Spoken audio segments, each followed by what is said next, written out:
सुप्रभात मंडळी.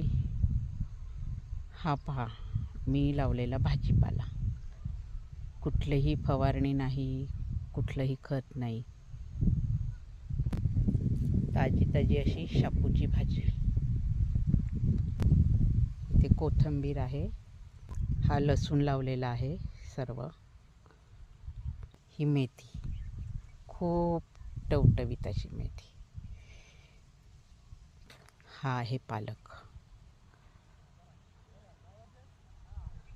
ही आहे करडई. मेथी, ही बटाट्याची काही झाडं आहेत. हिरवागार असा मेथीचा भाज्यांचा मळा.